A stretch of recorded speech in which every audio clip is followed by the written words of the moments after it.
So in this video, I'm going to be telling you why I think you need to consider the Evo 10 if you're looking for a fun, practical car that can be both your daily driver or something that you can take to the racetrack or up to the mountain roads on the weekends.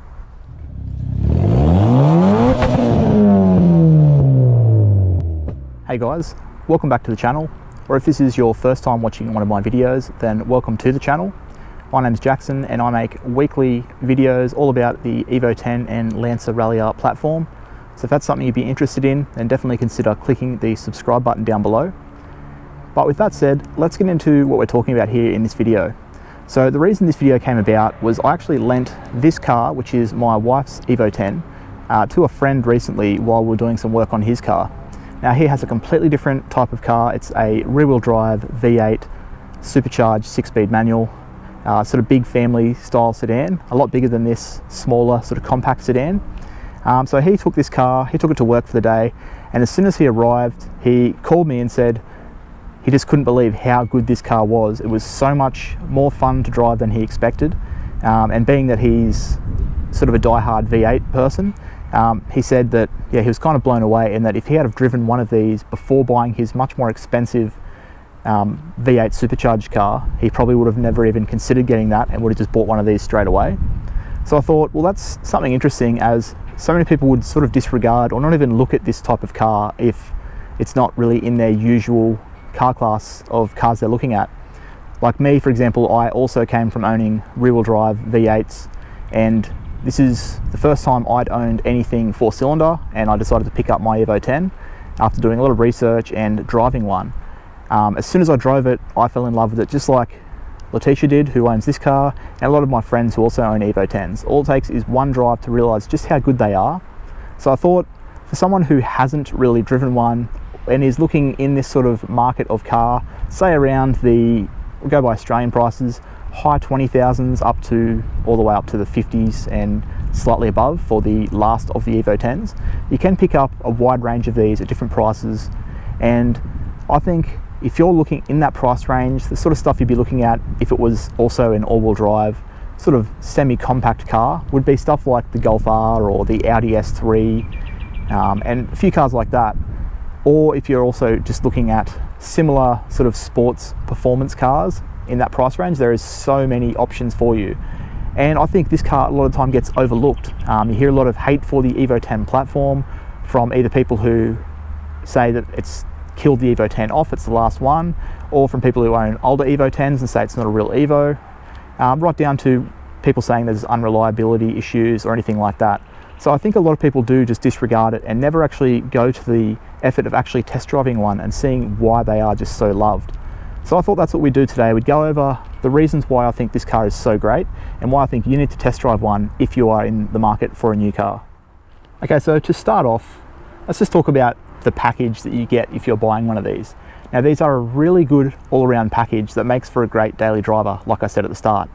So things that you'll get if you're looking at an Evo 10 is you're going to get some really good brakes. So you're going to get Brembo calipers, both front and rear, with really good stopping power.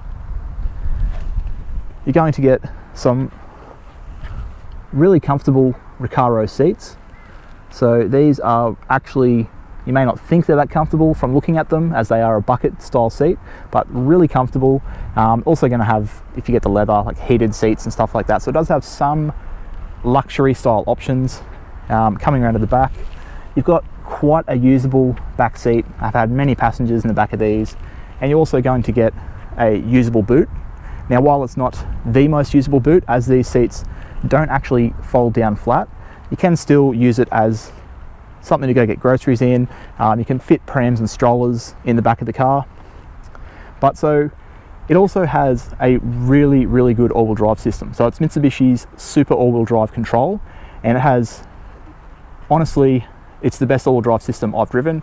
I've driven a couple of other cars such as Subarus, the Golf R and stuff like that, and it is night and day difference jumping in one of these and taking some corners. It has torque vectoring all-wheel drive, so it will send power to individual wheels to get you in and out of corners. So it is a lot of fun to drive and really easy to drive fast. But I think at that price range, that's a lot of stuff you're getting. Now, the one downside is that the interior like you just saw, isn't the nicest, most luxury spec interior. Yes, it does have some leather Recaros, but it's got a pretty basic, cheap plastic dash. There's not a whole lot of leather in other places. This car has actually had a few parts added, so it does have some later model Lancer parts to make it a little bit more desirable inside. But generally, picking up a 2008 Evo 10, the bottom of the market, it's widely known that the interior isn't the nicest, but that is the downside you get to get all the rest of the stuff. So Mitsubishi purposely ticked all the boxes for performance for this car. So it makes good power, it is got really good stopping power, great seats, and incredible handling and steering, which is the main reason you would want a car like this. You want to be able to use it a little bit for its daily drivability duties. You want to be able to use the boot and the back seat, like I said, but you're buying a car like this in this market mainly for the performance. So I think it should mainly have that sort of box ticked for that type of car. It should be mainly performance oriented, and any shortcuts it's going to have are going to be things like the interior and luxury things, which is fine, as that's where the money has been spent and that's what you're wanting out of the car. Okay, so that covers how it looks, how it performs, and its basic factory specs, which all sound great on paper, as do a lot of other cars. But where it actually shines, like I said, is that it is just amazing to drive and drive hard. If you want a car that you're going to take up into the mountains, this is honestly the best car I've driven in that type of area. I've owned quite a few cars and usually didn't own them for much longer than a couple of years. I've owned my Evo 10 for over 7 years now. My wife has now picked up her own Evo 10. We've now owned this one for just over a year, and we could never think of selling it. There's nothing else in the price range that interests us. We did look at a lot of cars before picking up this Evo, and it's just, after me already owning mine, every time we drove something different and then we'll jump back in my Evo, it just didn't feel like it quite compared. So that's our personal opinion. That's why I think you should go and drive one yourself, because, and especially try and drive it with some corners involved. Now obviously this one isn't standard. If you pick one up to drive that is stock standard, which I did when I first bought my car, it's not as amazing as I'm saying, because the suspension isn't quite as tight and stiff as what I'd like it for a car like this where you want to throw into the corners. It does have a little bit of body roll, it's a little bit soft, but you can easily throw a set of coilovers at this and make it honestly one of the best handling cars, or the best handling car I've ever driven by far, and one of the best handling cars under $100,000, I believe. So that's where it really shines. So it's all well and good to say on paper, here's all the specs it's got, but until you actually drive it and feel why it is so loved, then it's just not quite appreciated. So basically that's going to cover it. It's the perfect all-rounder, and while it's not the best at any one thing other than maybe mountain roads, it does everything well, including getting groceries, carting people around, getting you to work and back, and road trips, which I've used my car for all of those many times over the years. Mine is my daily driver, and it's been the perfect daily driver for the last 7 years. But when you take it for a proper drive, it impresses you every time and makes you just love it even more, and basically makes you want to share the experience with other people. So I constantly let other people drive my car. I really think I just like to share the experience, so it is just so much fun that I'm constantly recommending other people, family and friends, to give it a drive. And I think I've converted quite a few people into buying them, including the friend recently who borrowed this car for the day and drove it and couldn't believe how much fun it was. I'm pretty sure he's now scouring the website, car sales websites, looking for a good Evo 10 example to pick up.